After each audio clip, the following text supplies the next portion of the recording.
കഴിഞ്ഞ കുറേ നാളുകളായി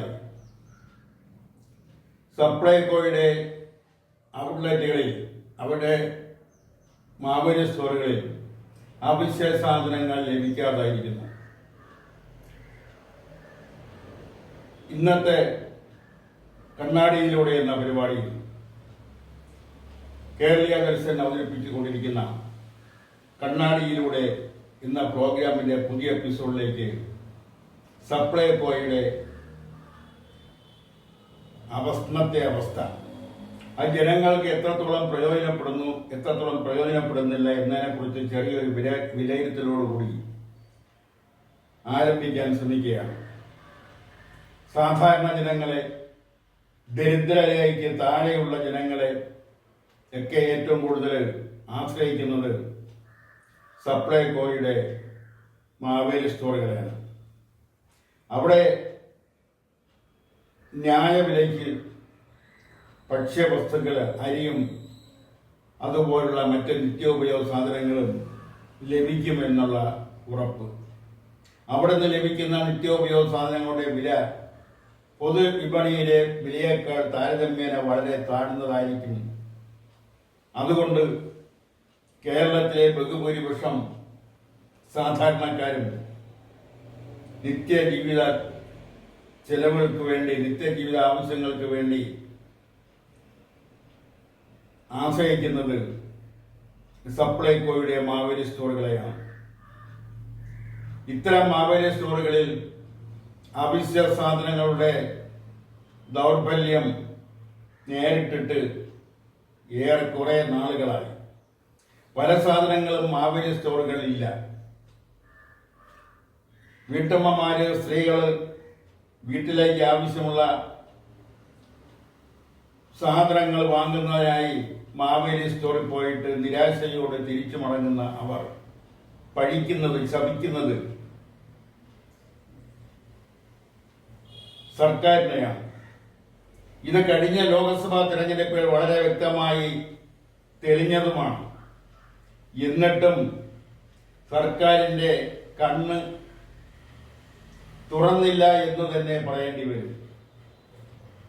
സപ്ലൈകോയിലേക്ക് അവശ്യ സാധനങ്ങൾ വിതരണം ചെയ്യുന്ന കമ്പനികൾക്ക് 400 കോടിയിലധികം രൂപ കൊടുക്കാനുണ്ടെന്ന് പറയുന്നു. ഇപ്പോൾ ധനകാര്യ വകുപ്പ് സപ്ലൈകോയ്ക്ക് അനുവദിച്ചിരിക്കുന്നത് 100 കോടി രൂപയാണ്. 400 കോടി രൂപ കുടിശ്ശിക കൊടുക്കാനുള്ള ഒരു വിതരണ കമ്പനി, അവർക്ക് ഈ 100 കോടി രൂപ ആ വിതരണ കമ്പനിക്കാർക്ക് വീതിച്ചു നൽകിയാൽ അവര് വീണ്ടും സപ്ലൈകോയ്ക്ക് നിത്യോപയോഗ സാധനങ്ങൾ സപ്ലൈ ചെയ്യുമെന്ന് ആർക്കും വിശ്വസിക്കാനാവില്ല. ഒരു പകുതിയെങ്കിലും 400 കോടിയിൽ ഒരു 200 കോടിയെങ്കിലും കൊടുത്തിരുന്നുവെങ്കിൽ ഒരുപക്ഷെ ബാക്കി ഇവിടെ കഴിയുന്നത് വേഗം തരാമെന്ന ഉറപ്പിന്മേൽ സപ്ലൈകോയ്ക്ക് വീണ്ടും വിതരണ കമ്പനികൾ അവശ്യ സാധനങ്ങൾ, ജനങ്ങളുടെ നിത്യോപയോഗ സാധനങ്ങൾ കടം കൊടുക്കുമായിരുന്നു. ഇതിന് ജനങ്ങൾ ആരോടാണ് പറയേണ്ടത്? ഇത് ദിവസവും നടക്കുന്ന കാര്യങ്ങളിൽ അത് സർക്കാരിന് വ്യക്തമായി അറിയാം. സപ്ലൈകോയുടെ ഉയർന്ന ഉദ്യോഗസ്ഥർക്കറിയാം, ഭരണ പക്ഷത്തെ രാഷ്ട്രീയ കക്ഷികൾക്കറിയാം, നേതാക്കൾക്കറിയാം, MLA-മാർക്കറിയാം, MP-മാർക്കറിയാം. അവരെല്ലാം ഇതൊന്നും കാര്യമായി എടുത്തിട്ടില്ല എന്ന് തോന്നുന്നു. പ്രതിപക്ഷമാവട്ടെ അവരുടേതായ ചില രാഷ്ട്രീയ ലക്ഷ്യം വെച്ചുകൊണ്ട്, വ്യക്തി താല്പര്യങ്ങൾ വെച്ചുകൊണ്ടുള്ള ചില സമര കോലാഹലങ്ങൾ മാത്രമാണ് നടത്തി വരുന്നത്. ജനങ്ങളെ നേരിട്ട് ബാധിക്കുന്ന ഇത്തരം പ്രശ്നങ്ങളിലേക്ക് കടന്നു ചെല്ലുന്നതിനോ ആ പ്രശ്നങ്ങൾക്ക് പരിഹാരം കാണുന്നതിന് ജനങ്ങളെ പട്ടിണിക്കിടുന്നത് അവസാനിപ്പിക്കണമെന്ന് ആവശ്യപ്പെട്ടുകൊണ്ട് ശക്തമായ സമരവുമായി മുന്നോട്ട് വരുന്നതിന് പ്രതിപക്ഷത്തിനും കഴിയുന്നില്ല. ഈ ഒരു സാഹചര്യത്തിലാണ് കേരളീയ ദർശൻ കണ്ണാടി എന്ന പരിപാടിയിലൂടെ ജനങ്ങളുടെ ബുദ്ധിമുട്ടുകൾ, സാധാരണക്കാരന്റെ വൈഷമ്യം അത്യാവശ്യ ഭക്ഷണം കഴിച്ച് ജീവിക്കുന്നവരുടെ ബുദ്ധിമുട്ടുകൾ സർക്കാരിന്റെ ശ്രദ്ധയിൽ പെടുത്താൻ ആഗ്രഹിച്ചത്. അത് കഴിയുന്ന വേഗം സപ്ലൈകോയിൽ നിത്യോപയോഗ സാധനങ്ങൾ എത്തുന്നതിന് വേണ്ടുന്ന മാർഗങ്ങൾ ആരായണമെന്നും അതിനു വേണ്ടുന്ന നടപടികൾ സ്വീകരിക്കണമെന്നും, അല്ലാതെ വെറും വാഗ്ദാനങ്ങൾ, പൊള്ളയായ വാഗ്ദാനങ്ങൾ കൊണ്ട് ജനങ്ങളെ തെറ്റിദ്ധരിപ്പിക്കാമെന്ന് ഇനി കരുതണ്ട. കഴിഞ്ഞ ലോക്സഭാ തെരഞ്ഞെടുപ്പിൽ അത് ജനങ്ങൾ വ്യക്തമാക്കി തന്നതാണ്. തെരഞ്ഞെടുപ്പ് ഇനിയും വരാനുണ്ട്. തദ്ദേശീയ സ്വയംഭരണ സ്ഥാപനങ്ങളിലേക്കുള്ള തെരഞ്ഞെടുപ്പ് വരാനിരിക്കുന്നു. തൊട്ടുപുറകെ നിയമസഭയിലേക്കുള്ള തെരഞ്ഞെടുപ്പ് വരാനിരിക്കുന്നു. ഇനിയും ജനങ്ങൾക്ക് അവശ്യ സാധനങ്ങൾ ലഭ്യമാകാത്തൊരു സാഹചര്യം തുറന്നു പോയാൽ ഇതെല്ലാം തെരഞ്ഞെടുപ്പിനെ കാര്യമായി ബാധിക്കും, തിരിച്ചടിയാവും എന്ന് സർക്കാരിനെയും ഇടതുപക്ഷ ജനാധിപത്യ മുന്നണിയെയും ഓർമ്മപ്പെടുത്തുന്നു. കഴിഞ്ഞ ദിവസം കോൺഗ്രസിന്റെ ഒരു നേതൃത്വ ക്യാമ്പ് KPCC കേരള പ്രദേശ് കോൺഗ്രസ് കമ്മിറ്റിയുടെ എക്സിക്യൂട്ടീവ് അംഗങ്ങളുടെ ഒരു നേതൃത്വ ക്യാമ്പ്, എക്സിക്യൂട്ടീവ് ക്യാമ്പ് എന്നാണ് കോൺഗ്രസ്കാർ തന്നെ പറയുന്നത്. അത് വയനാടിൽ, കേരളത്തിലെ ഏറ്റവും പിന്നോക്ക ജില്ലകളിലൊന്നാണ്. ഏറ്റവും പിന്നോക്ക ജില്ലയാണ് വയനാട് ജില്ല. ആ വയനാട് ജില്ലയിലെ സുൽത്താൻ ബത്തേരിയിൽ വെച്ചാണ് അത് നടന്നത്. അതിൽ പങ്കെടുത്തുകൊണ്ട് കോൺഗ്രസിന്റെ അഖിലേന്ത്യാ secretary, AICC general secretary Shri KC Venugopal പറഞ്ഞത്, കോൺഗ്രസുകാർ തമ്മിലടിക്കാരാണെന്ന് ജനം പറയുന്നു എന്ന് അദ്ദേഹം വിലപിച്ചത്. ഈ തമ്മിലടിയില്ലെങ്കിൽ പിന്നെ കോൺഗ്രസ് ഉണ്ടാകും. അത് കോൺഗ്രസിന്റെ കൂടപ്പുറപ്പാണ്. അത് കോൺഗ്രസിന്റെ രൂപീകരണം തൊട്ടുള്ള കാലഘട്ടം എടുത്ത് പരിശോധിച്ചാൽ, ഇന്ന് വരെയുള്ള കാലഘട്ടം എടുത്ത് പരിശോധിച്ചാൽ, ഇനി വരാനിരിക്കുന്ന കാലഘട്ടം എടുത്ത് പരിശോധിച്ചാലും കോൺഗ്രസിന്റെ തമ്മിലടി അതിന്റെ ഒരു സന്തത സഹചാരി പോലെ, അതിന്റെ കൂടപ്പുറപ്പ് പോലെ ഇന്നും കൂടെയുണ്ട്.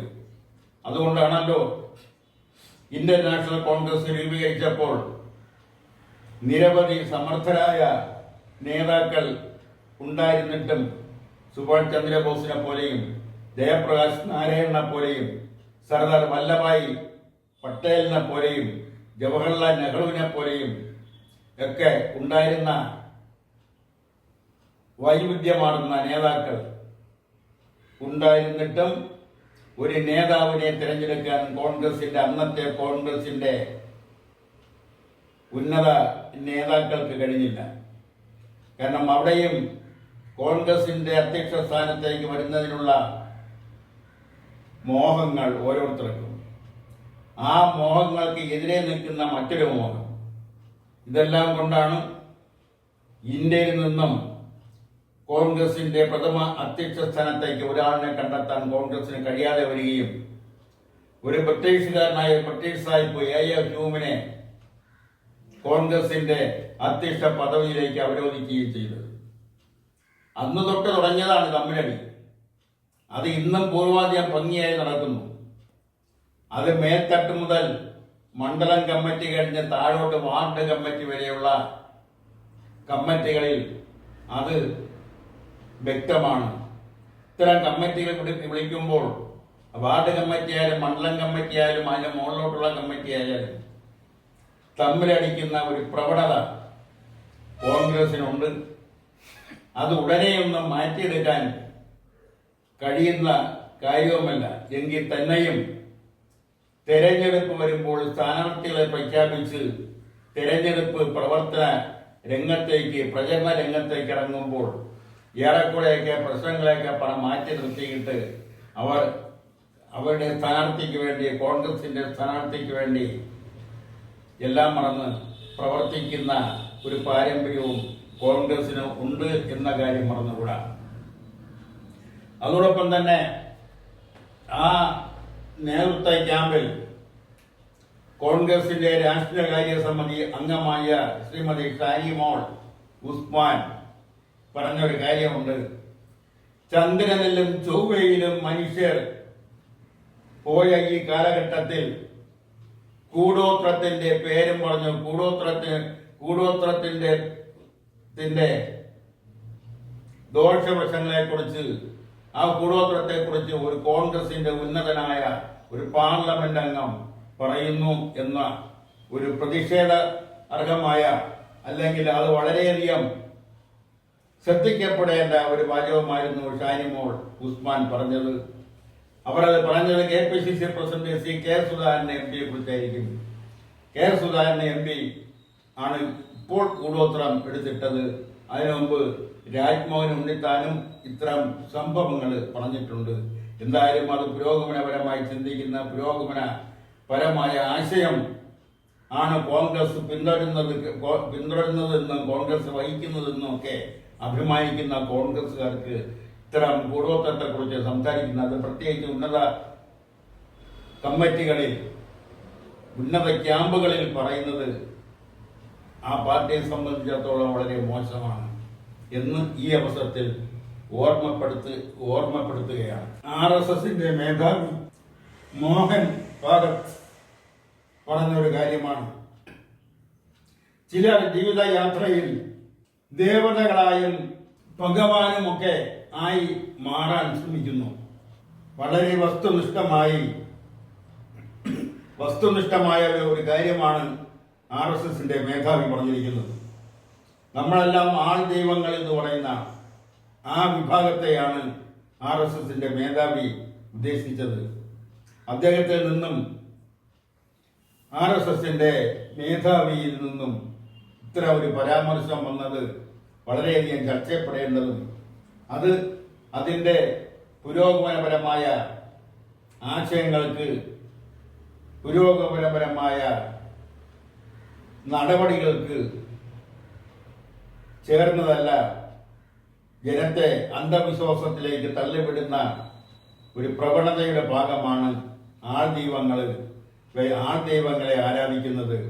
അവർ സ്വയം ദൈവങ്ങളായി മാറുന്നത്, അവർ സ്വയം ദേവിമാരും ഭഗവാന്മാരുമായി മാറുന്നത്.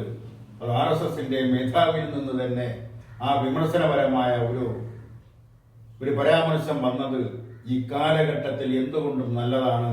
ആ പരാമർശം ഈ അവസരത്തിൽ നടത്തിയതിന് ശ്രീ മോഹൻ ഭഗവത്തിനെ അഭിനന്ദിക്കുന്നു എന്നാണ് അതിനെക്കുറിച്ച് പറയാനുള്ളത്. അത് പിന്നീടുള്ളതെന്ന് പറഞ്ഞാൽ വിഴിഞ്ഞാൻ തുറമുഖത്തെക്കുറിച്ചുള്ള തർക്കമാണ്. വിഴിഞ്ഞാൻ തുറമുഖത്തിന്റെ പിതൃത്വം ആർക്കാണ് എന്നതിനെ കുറിച്ചുള്ള തർക്കമാണ് കോൺഗ്രസിന്റെ ക്യാമ്പുകളിൽ, കോൺഗ്രസിന്റെ പൊതുയോഗങ്ങളിൽ ഇപ്പോൾ കേൾക്കുന്നത്. പ്രത്യേകിച്ചും ശ്രീ ഉമ്മൻചാണ്ടിയുടെ അനുസ്മരണ സമ്മേളനങ്ങളിൽ, അനുസ്മരണ യോഗത്തിൽ പ്രധാനമായും പറയുന്നത് വിഴിഞ്ഞാൻ തുറമുഖത്തെ കുറിച്ചാണ്. വിഴിഞ്ഞാൻ തുറമുഖത്തിന് ശ്രീ ഉമ്മൻചാണ്ടിയുടെ പേര് ഇടണമെന്ന് അവർ പറഞ്ഞു വയ്ക്കുന്നു. ഉമ്മൻചാണ്ടിയാണ് തുറമുഖത്തിന്റെ പിതാവ് എന്നാണ് കോൺഗ്രസുകാർ പറയുന്നതിന്റെ പൊരുൾ. അങ്ങനെ വിഴിഞ്ഞാൻ തുറമുഖത്തിന്റെ പിതൃത്വം ആർക്കെങ്കിലും നൽകുകയാണെങ്കിൽ അത് നൽകേണ്ടത് ഒരു കാലഘട്ടത്തിൽ തിരുവിതാംകൂറിന്റെ ദിവാനായിരുന്ന ശ്രീ CP രാമസ്വാമി അയ്യർക്കാണ്. രാമസ്വാമി അയ്യർ ബ്രിട്ടൻ സന്ദർശിച്ചപ്പോൾ അവിടെ കണ്ട ഒരു തുറമുഖത്തെക്കുറിച്ച് പഠിക്കുകയും അങ്ങനെ ഇതുപോലൊരു തുറമുഖം തിരുവിതാംകൂറിന്റെ തെക്കേ അറ്റ ഭാഗത്ത് സ്ഥിതി ചെയ്യുന്ന വിഴിഞ്ഞം അതിന് ഏറ്റവും യോജിച്ചതാണെന്ന് അദ്ദേഹം കണ്ടെത്തുകയും അദ്ദേഹം തിരികെ തിരുവനന്തപുരത്ത് വന്നതിന് ശേഷം അതുമായി ബന്ധപ്പെട്ട വിദഗ്ധരെ വരുത്തുകയും വിഴിഞ്ഞം തുറമുഖം നടപ്പിലാക്കുന്നതിനെ കുറിച്ച്, അതിന്റെ പ്രയോജനത്തെക്കുറിച്ചും ആ തുറമുഖം നിർമ്മിക്കുന്നതിനെ കുറിച്ചുമെല്ലാം പഠിക്കുന്നതിന് വേണ്ടി ഒരു വിദഗ്ധ സംഘത്തെ നിയോഗിക്കുകയും അവരാണ് ആദ്യമായി വിഴിഞ്ഞം തുറമുഖത്തെക്കുറിച്ചൊരു സർവേ നടത്തുന്നത്. അങ്ങനെ പിതൃത്വം കൊടുക്കുകയാണെങ്കിൽ അത് സർ CP തോമസും ഇയാൾക്കാണ് കൊടുക്കേണ്ടത്. അതിന് കോൺഗ്രസ്സുകാർ മറ്റാരുടെയും ഉമ്മൻചാണ്ടിയുടെ പേര് നിർദ്ദേശിക്കുന്നത് അത്ര ശരിയായ കാര്യമല്ല. മാത്രമല്ല അതിൽ എല്ലാവർക്കും പങ്കുണ്ട്. വിഴിഞ്ഞം തുറമുഖം ഈ നിലയിലെത്തിയതിൽ മാറി മാറി വന്ന എല്ലാ സർക്കാരുകൾക്കും, ഇടതുപക്ഷ സർക്കാരിനും ഐക്യജനാധിപത്യ മുന്നണി സർക്കാരിനും എല്ലാവർക്കും പങ്കുണ്ട്. ആ വിഴിഞ്ഞം തുറമുഖത്തിന്റെ കർമ്മ പരിപാടിയുമായി ഏറ്റവും കൂടുതൽ മുന്നോട്ട് പോയത് തുറമുഖ സഹകരണ വകുപ്പ് മന്ത്രിയായിരുന്ന ശ്രീ എം.വി. രാഘവനാണ്. എം.വി. രാഘവൻ തുറമുഖത്തിന്റെ ചാർജ് വഹിക്കുന്ന തുറമുഖ സഹകരണ വകുപ്പ് മന്ത്രി ആയിരുന്നപ്പോഴാണ് വിഴിഞ്ഞം തുറമുഖത്തിന്റെ നിർമ്മാണവുമായി ബന്ധപ്പെട്ടുള്ള സുവർണ കാലഘട്ടം എന്ന് പറയുന്നത്. അതിനുശേഷം വന്ന സർക്കാർ, ഇപ്പോഴത്തെ സർക്കാർ എല്ലാം തന്നെയും വിഴിഞ്ഞം തുറമുഖം ഇങ്ങനെ എത്തിക്കുന്നതിൽ നിർണായകമായ സുതാര്യമായ പങ്ക് വഹിച്ചവരാണ്. ആ പങ്കിനെ ആർക്കും, ഒരു രാഷ്ട്രത്തിന്റെ പേരിൽ ആർക്കും വിസ്മരിക്കാനാവില്ല. അമേരിക്കയുടെ മുൻ പ്രസിഡന്റും ഇപ്പോഴത്തെ പ്രസിഡന്റ് സ്ഥാനാർത്ഥിയുമായ ഡൊണാൾഡ് ട്രംപിന് നേരെ ഒരു ചെറുപ്പക്കാരൻ നിറയൊഴിച്ചു, വെടിവെച്ചു. അദ്ദേഹത്തിന്റെ ചെവിക്ക് വെടിയേറ്റു. അമേരിക്കയെ സംബന്ധിച്ചിടത്തോളം പ്രസിഡന്റ് നേരെ നിറയൊഴിക്കുന്നത്, വെടിവെച്ച് പ്രസിഡന്റിനെ വധിക്കുന്നത് ആദ്യമല്ല. അമേരിക്കയുടെ പ്രഥമ പ്രസിഡന്റായിരുന്ന ശ്രീ എബ്രഹാം ലിങ്കൻ, അദ്ദേഹം 1865 ഏപ്രിൽ 4 വെടിയേറ്റാണ് കൊല്ലപ്പെട്ടത്. അതിനുശേഷം അദ്ദേഹത്തെ എന്തിനാണ് വെടിവെച്ചത് എന്ന് ചോദിച്ചാൽ അന്ന് ഉയർന്നു വന്ന ഒരു ആരോപണം, അദ്ദേഹം ആഫ്രോ അമേരിക്കക്കാരുടെ, ആഫ്രിക്കയിൽ നിന്നും അമേരിക്കയിലേക്ക് കുടിയേറിപ്പാർത്തവരുടെ സംരക്ഷിക്കുന്നതിന് അവരുടെ അവകാശങ്ങൾക്ക് വേണ്ടി നിലകൊണ്ടു എന്ന കുറ്റമാണ് എബ്രഹാം ലിങ്കൻ ചെയ്തിട്ടുള്ളത്. അന്നത്തെ പരാമർശം അങ്ങനെയായിരുന്നു. അത് ശരിയാവാം. ആ രണ്ടാമത് പ്രസിഡന്റിനെ വധിക്കുന്നത് 1881 ജൂലൈ 2-നാണ്. ഗാർഫി ഫീൽഡ് എന്ന പ്രസിഡന്റാണ് വെടിയേറ്റ് മരിച്ചത്. മൂന്നാമത്തെ പ്രസിഡന്റിനെ വെടിവെച്ച് കൊല്ലപ്പെടുത്തുന്നത് 1901-ലാണ്. 1901 സെപ്റ്റംബർ 6-നാണ് അന്നത്തെ അമേരിക്കൻ പ്രസിഡന്റായിരുന്ന വില്യം മക്കിൻലി വെടിയേറ്റ് മരിച്ചത്. നാലാമത്തെ പ്രസിഡന്റിനെ വെടിയേക്കുന്നത് 1963 നവംബർ 22-നാണ്. അമേരിക്കയുടെ 35-ാമത്തെ പ്രസിഡന്റ് ജോൺ എഫ് കെന്നഡി വെടിയേറ്റ് മരിച്ചു. മറ്റ് പല പ്രസിഡന്റുമാരെക്കാളും ജോൺ എഫ് കെന്നഡിയെ സംബന്ധിച്ചിടത്തോളം അദ്ദേഹം ഇന്ത്യയുടെ അടുത്ത സുഹൃത്തായിരുന്നു. ഇന്ത്യൻ പ്രധാനമന്ത്രി ശ്രീമാൻ ജവഹർലാൽ നെഹ്റുവുമായിട്ട് വളരെ സൗഹൃദം നിലനിർത്തുകയും നെഹ്റുവിന്റെ വിശ്വസ്തനായ സുഹൃത്തു കൂടിയായിരുന്നു ശ്രീ കെന്നഡി. അദ്ദേഹവും 1963 നവംബർ 22-ന് വെടിയേറ്റ് മരിച്ചു. അതിനുശേഷം 1968 റോബർട്ട് എഫ് കെന്നഡി വെടിയേറ്റ് മരിച്ചു. ഇദ്ദേഹം ഡെമോക്രാറ്റിക് പാർട്ടിയുടെ പ്രൈമറി വിജയം നേടിയ ആളും ജോൺ എഫ് കെന്നഡിയുടെ സഹോദരനുമാണ് ഇദ്ദേഹം. അങ്ങനെ അമേരിക്കയെ സംബന്ധിച്ചിടത്തോളം ഇങ്ങനെ പ്രസിഡന്റുമാർ പലപ്പോഴും വെടിയേറ്റ് കൊല്ലപ്പെട്ടിട്ടുണ്ട്. അതെല്ലാം ചില രാഷ്ട്രീയമായ കാര്യങ്ങളിൽ അല്ലെങ്കിൽ സുരക്ഷിതപരമായ വീഴ്ച കൊണ്ടാവാം. പലതും അതിന് രാഷ്ട്രീയപരമായ നിറം കൊടുക്കുന്നുണ്ട്. പലപ്പോഴും അവിടുത്തെ പ്രസിഡന്റ് സ്ഥാനാർത്ഥിക്ക് വെടിയേറ്റിട്ടുണ്ട്. അതെല്ലാം അമേരിക്കയുടെ രാഷ്ട്രീയത്തിന്റെ ഭാഗമായി ഇപ്പോഴും തുടരുന്നു എന്നുള്ളതിന് ഏറ്റവും വലിയ തെളിവാണ് കഴിഞ്ഞ ദിവസം ഡൊണാൾഡ് ട്രംപിന് വെടിയേറ്റത്. ദേശീയ നേതാക്കളെ ഇതുപോലെ വകവരുത്തുന്നത് ലോകത്ത് അമേരിക്കയിലാണ് കൂടുതൽ എങ്കിൽ തന്നെയും പല രാഷ്ട്രങ്ങളിലും അത് സംഭവിക്കുന്നുണ്ട്. ഇന്ത്യയെ സംബന്ധിച്ചിടത്തോളം ഗാന്ധിജി വെടിയേറ്റ് മരിച്ചു. അതിനുശേഷം ശ്രീമതി ഇന്ദിരാഗാന്ധി സ്വന്തം അംഗരക്ഷകരാൽ വെടിയേറ്റ് മരിച്ചു. അവരുടെ മകൻ രാജീവ് ഗാന്ധി ഒരു ബോംബ് സ്ഫോടനത്തിലാണ് കൊല്ലപ്പെട്ടത്. അത് ഇന്ത്യയിലും ദേശീയ നേതാക്കളെ ഇത്തരം കൊലപാതകങ്ങൾ, ഇത്തരത്തിലുള്ള കൊലപാതകങ്ങൾ ഇന്ത്യയിലും നടന്നിട്ടുണ്ട് എന്നത് ഈ അവസരത്തിൽ ഓർമ്മപ്പെടുത്തുക മാത്രമാണ് അക്കാര്യത്തിൽ ചെയ്യുന്നത്. കണ്ണാടി അവസാനമായി നോക്കിക്കണ്ടത് പ്രതിപക്ഷ നേതാവ് ശ്രീ വി ഡി സതീശന്റെ ഒരു പ്രസ്താവനയാണ്. മുതിർന്ന പത്രപ്രവർത്തകനായ ശ്രീ ജോൺ മുണ്ടക്കയം എഴുതിയ ഒരു പുസ്തകം പ്രകാശനം ചെയ്ത ചടങ്ങിലാണ് വി ഡി സതീശൻ അക്കാര്യം തുറന്നു പറഞ്ഞത്. സോളാർ കേസ്, ആ സോളാർ കേസിന്റെ